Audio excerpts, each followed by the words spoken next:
Hello friends, welcome to your own YouTube channel Vigyan Dunia. Let's start with a brand new topic or continue our chapter chemical kinetics. Now the topic we are going to study is concentration of reactant. In this इसमें क्या होता है कि जब concentration बढ़ता है, इसमें जो कंसंट्रेशन होता है ना, concentration is directly proportional to rate of reaction.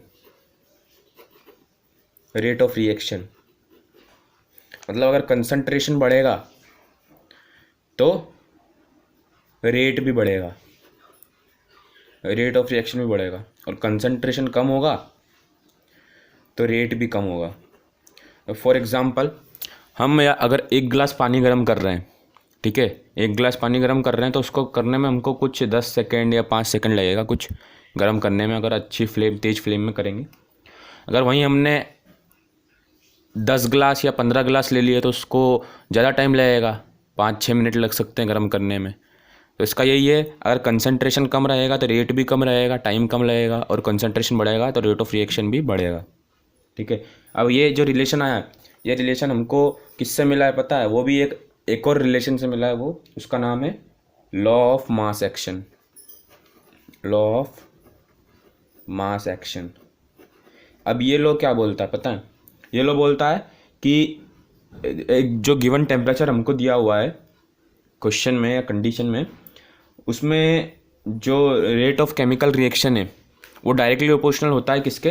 Directly proportional to product of molar concentration. अब मोलर कंसंट्रेशन क्या होता है? जो रिएक्टेंट दिया रहता है उनके रिएक्टेंट का product. Molar concentration of the reacting species with each concentration term raised to the power equal to the numerical coefficient of that species in the chemical reaction. मतलब जैसे मान लो कोई भी एक एग्जांपल है, A + B give to product. ये हमको क्या दिया है? एक इक्वेशन दी है, मान लो एक हाइपोथेटिकल इक्वेशन है. तो इसका इस लॉ के हिसाब से इसका रेट क्या होगा पता है? इसका रेट ये होगा कि rate is directly proportional to जो molar concentration of reacting species, मतलब इनका क्या होगा? Product A cross B, molar concentration, इनका कंसंट्रेशन कितना है, ठीक है. और फिर बोला है कि raise to molar concentration term raise to power equal to the numerical coefficient. मतलब क्या बोला? ये इनका कोएफिशिएंट, अभी यहाँ पे कोएफिशिएंट कितना है? 1 है दोनों का, तो इनकी पावर कितनी हो जाएगी? 1. R का प्रोपोर्शनल का साइन हटाया, K लगाया, A क्रॉस B. K का क्या होता है? Rate constant. समझ में आया आपको? नहीं आया. चलो ठीक है, एक और एग्जांपल से समझते हैं अपन.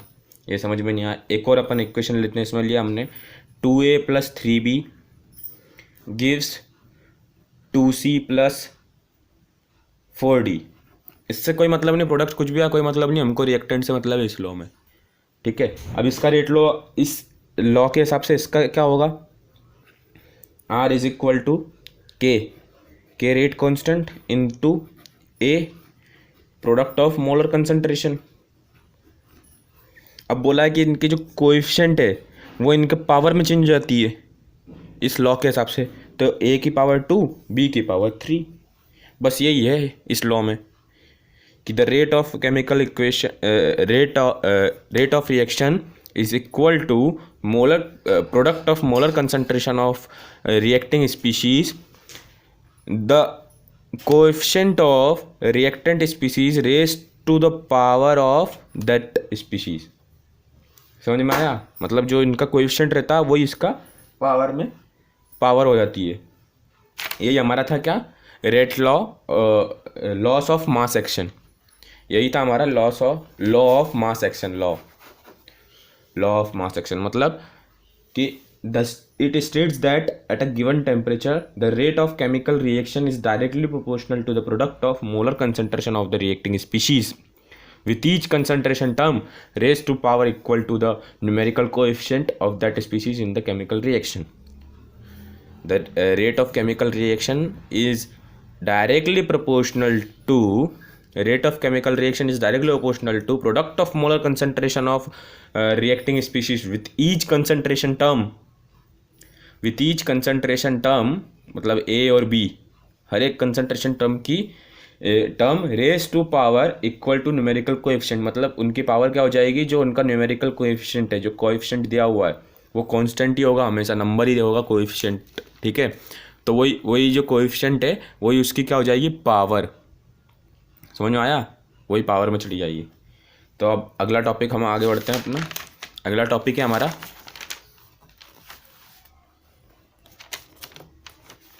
अगला टॉपिक है molecularity and mechanism of reaction.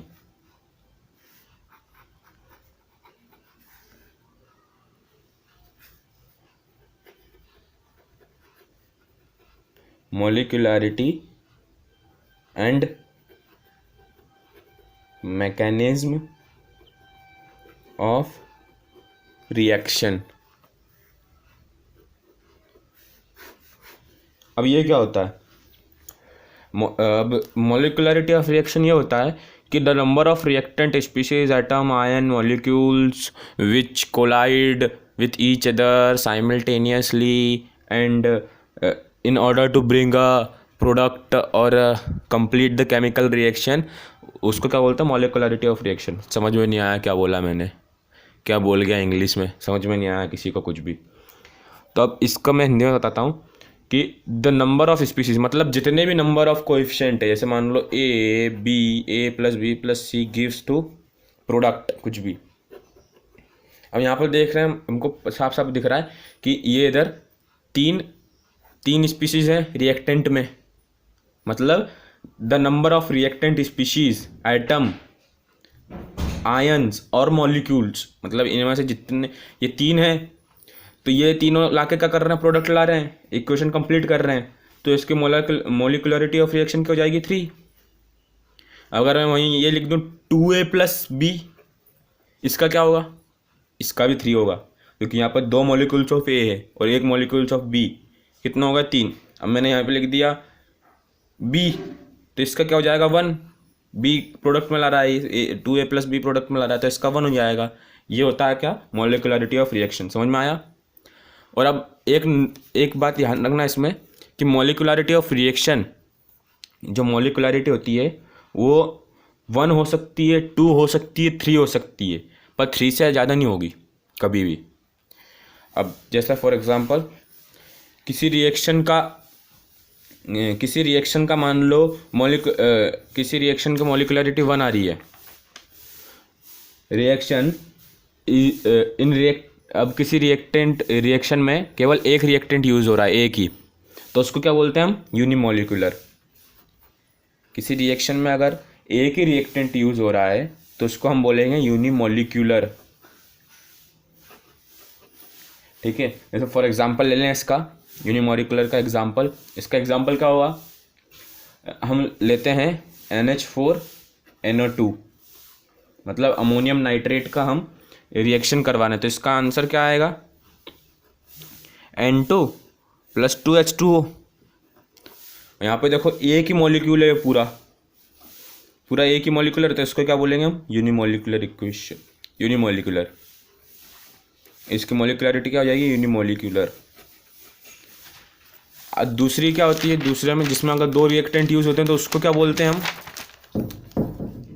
उसको बोलते हैं हम बायोमॉलिक्यूलर।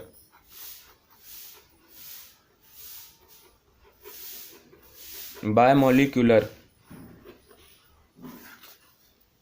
ठीक है, बायोमॉलिक्यूलर। इसमें क्या होता है कि इसमें दो रिएक्टेंट यूज होते हैं रिएक्शन में, जैसे कि एग्जांपल ले लो 2HI, H और I, 2 हाइड्रोजन आयोडाइड।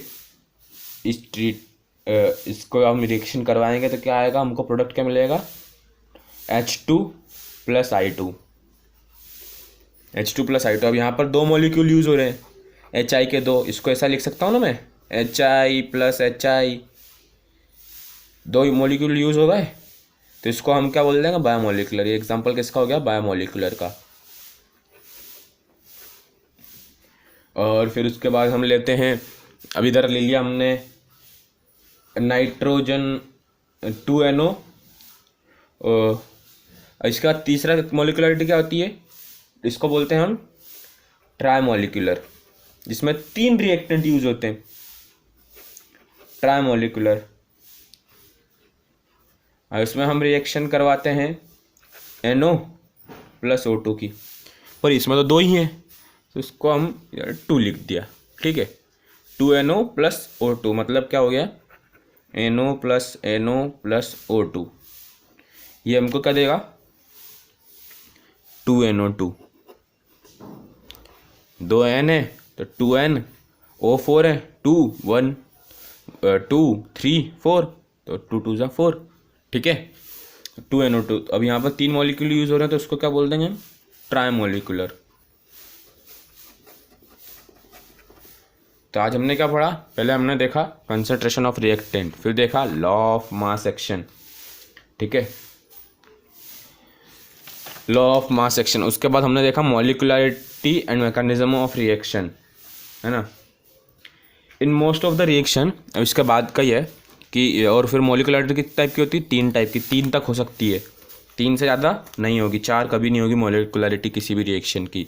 पहले अगर किसी में एक ही रिएक्टेंट यूज़ हो रहा है उसको क्या बोलते हैं, यूनिमोलिकुलर। किसी में 2 रिएक्शन यूज़ हो रहे हैं तो उसको क्या बोलते हैं, बायोमोलिकुलर। किसी में 3 रिएक्टेंट यूज़ हो रहे हैं तो उसको क्या बोलेंगे, ट्राइमोलिकुलर, ठीक है। अब क्या है, in most of the reaction molecularity does not exceed 3, it is because, अब आपका मन में आ रहा होगा क्वेश्चन कि 3 क्यों नहीं होती है मॉलिकुलरिटी, 3 से ज़्यादा क्यों नहीं होती है, मतलब 3 से ज़्यादा क्यों इसलिए नहीं होती है कि the chances of simultaneous collision between 3 और मोर पार्टिकल्स आर रेयर। मतलब जो कोलिजन का, हमने क्या बोला है, मॉलिकुलरिटी क्या होती है, जब number of reactant collide simultaneously in order to bring a reactant और a complete the chemical reaction, ठीक है। अब अगर 3 से ज़्यादा ले लेंगे तो उनको कोलाइड, साइमल्टेनियसली कोलाइड करने की जो चांसेस होते हैं वो बहुत रेयर होते हैं, बहुत ही रेयर, ठीक है। However, in many reaction, the molecularity of the reaction can be obtained from balanced chemical equation may come out to 141 to be more than 3, ठीक है। मतलब कि मेनी रिएक्शन की मोलिकुलरिटी ऑफ रिएक्शन हम किससे निकाल देते हैं, बैलेंस केमिकल इक्वेशन से। जैसे कि एग्जांपल ले लो, 4HBr plus O2 gives 2H2 plus 2Br। यहाँ पर कितने हो गए, 5 हो रहे हैं, तो molecularity is greater than 3 which is not possible and so the reaction proceed in multiple steps. जैसे कि एक रिएक्शन में बताता हूँ कि 4HBr plus O2 gives 2H2O plus 2Br2। अब ये जो रिएक्शन है इसकी मोलिकुलरिटी क्या होगी, 4 HBr के मॉलिक्यूल 1 O2 का, तो इसकी मोलिकुलरिटी 5 हो गई, विच इज़ नॉट पॉसिबल, ये पॉसिबल नहीं है। तो ये रिएक्शन क्या, मल्टीपल स्टेप में आगे बढ़ेगी। मल्टीपल स्टेप मतलब एक स्टेप में ख़त्म होगी ही नहीं, ये रिएक्शन 2 से 3 स्टेप लग जाएंगे इसको ख़त्म होने में, ठीक है। तो और chemical reaction which proceed through more than 1 step are complex reaction, then the rate determining step will be the slowest reaction. अब अगर ये क्या है, अब ये रिएक्शन है, अब ये रिएक्शन 2 से 1 से ज़्यादा स्टेप में आगे बढ़ रही है, कोई सी भी रिएक्शन अगर 1 से ज़्यादा स्टेप में आगे बढ़ती है, अगर 1 से ज़्यादा स्टेप में उसका आंसर आता है, फाइनल प्रोडक्ट आता है, तो उसको हम कॉम्प्लेक्स रिएक्शन बोलते हैं। और उसकी जो रेट डिटरमाइनिंग स्टेप है वो क्या हो जाती है, कम हो जाती है, मतलब उसका रेट हम कम मानते हैं, क्योंकि उसको 3-4 स्टेप में आगे बढ़ेगी तो उसका रेट प्लस उस दूसरी स्टेप का रेट प्लस तीसरी स्टेप का रेट, तो उसका रेट ओवरऑल क्या हो जाएगा, कम हो जाएगा। तो हमने क्या क्या पढ़ा कि law of mass action, law of mass action के बाद मैं आपको एक ग्राफ बताना भूल गया, सॉरी। जो कंसंट्रेशन ऑफ रिएक्टेंट है ये बताया था मैंने, पहला टॉपिक। तो इसका ग्राफ कैसे बनेगा पता है, इसका ग्राफ ऐसा बनेगा, यहाँ से ये गया, ये कंसंट्रेशन बढ़ गया, ठीक है। तो इसका रेट ऑफ रिएक्शन क्या हो जाएगा, पहले ऊपर था क्योंकि ये बढ़ा तो ये भी ऊपर था, फिर ये कम होने लग गया तो ये भी डिक्रीज होके पैरेलल टू हो जाएगा एक्स एक्सिस। तो यहाँ पे क्या ले लिया हमने, रेट, यहाँ पे ले लिया कॉन्संट्रेशन, ठीक है। मतलब ये रेट अगर बढ़ेगा तो कॉन्सेंट्रेशन बढ़ेगा तो रेट भी ज़्यादा आएगा। फिर जैसे ही कॉन्सेंट्रेशन यहाँ पे आके कम होने लग गया तो रेट भी क्या हो गया, डिक्रीज होने लग गया और आखिरी में आके पैरेलल हो गया एक्स एक्सिस के। समझ में आया? तो हमने क्या क्या पढ़ा, concentration of reactant, law of mass action. उसमें क्या होता है कि it states that the given temperature rate of reaction is directly proportional to the product of molar concentration of reacting species in which the reacting coefficient is raised to the power of the reacting species। मतलब जो इसका coefficient है वो इसके power में चला जाएगा। इसको क्या बोलते हैं हम, लॉ ऑफ मास एक्शन।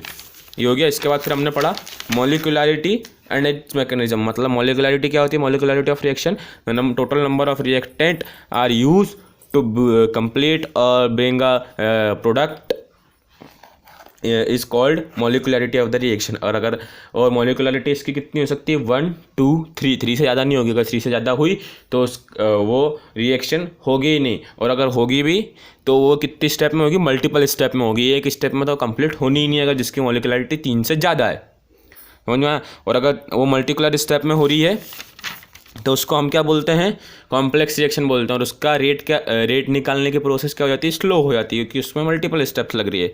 अब जो मॉलिक्यूलरिटी है वो जिसमें अगर एक ही रिएक्टेंट यूज़ हो रहा है तो उसको क्या बोलते हैं, यूनिमॉलिक्यूलर। मतलब उसकी मॉलिक्यूलरिटी कितनी है, 1। जिसमें 2 रिएक्टेंट यूज़ हो रहा है उसको बोलते हैं हम बायमॉलिक्यूलर। उसके मॉलिक्यूलरिटी 2। जिसमें 3 रिएक्टेंट यूज़ हो रहे हैं, इसमें देखते हैं हम 2 NO के और 1 O2 के, तो उसको क्या बोलते हैं, ट्राइमॉलिक्यूलर रिएक्शन। समझ में आया? तो आज के लिए बस इतना ही, मिलते हैं अगले वीडियो में। Thank you for watching. I hope you all enjoyed a lot in this video. Thank you.